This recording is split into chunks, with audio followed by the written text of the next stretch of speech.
the Backyard Builder here. We're continuing on with our renovation project. We've done the insulating today. Insulating is very simple. Basically, you've got your studs. You put them in your framing, usually 16 inches apart or 24 inches apart on center, and you just get yourself the appropriate sized insulation, and it should just friction fit in between. Where you've got spaces like this where it's really tight in between the different members, then you just use a utility knife to cut it to size, and you just friction fit. You don't really have to pack it in tight. It just has to fill the cavity. The way insulation works is it traps air.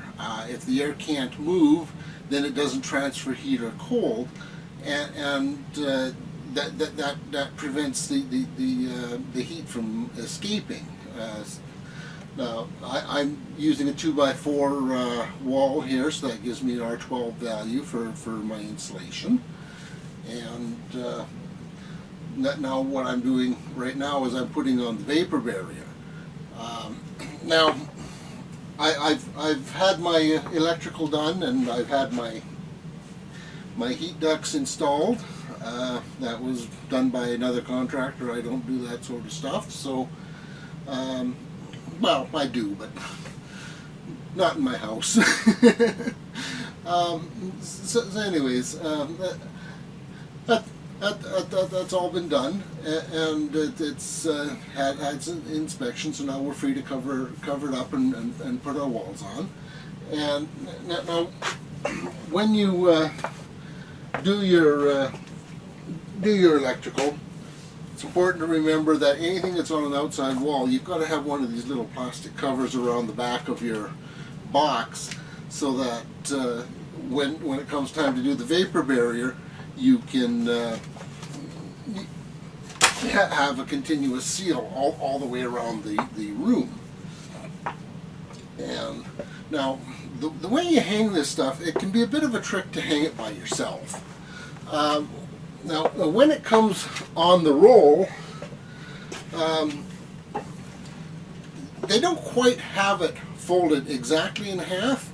One half usually sticks out about 2 inches farther than the other half.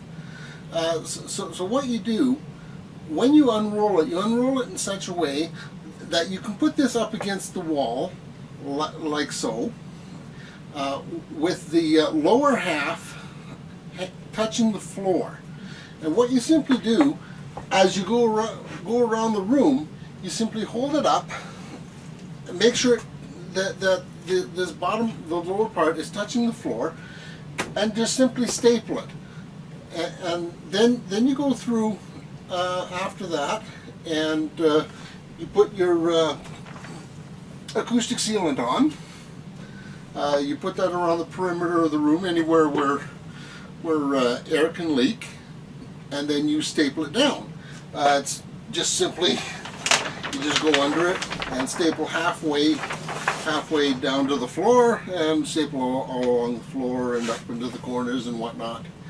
And once you've got the entire room halfway stapled around, it's a simple matter to simply take your caulking gun, do the rest of your acoustic sealant bead, and then just simply flip this other half up and staple it. And that's all there is to it.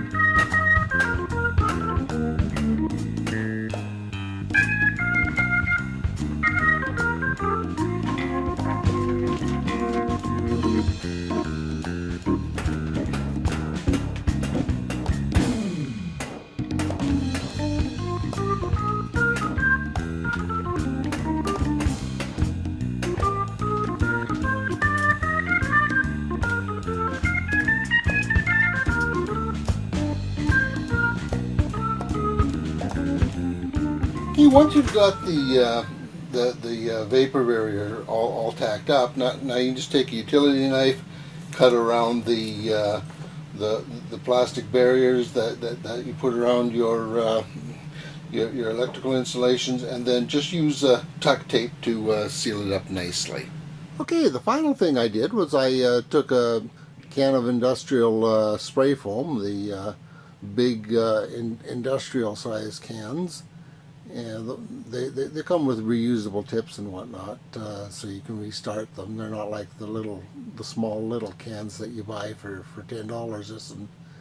This one here was a few $100s, but it's got a couple hundred board feet of foam in the can, and like I say, it's restartable. So I've sealed up the headers on the room, and I'll continue to seal the headers of the whole house as I go around the basement. The final thing we've done in our room is we've added a little bit of insulation in this interior wall. It doesn't require a vapor barrier, because basically what this insulation for is just simply for use as a sound barrier.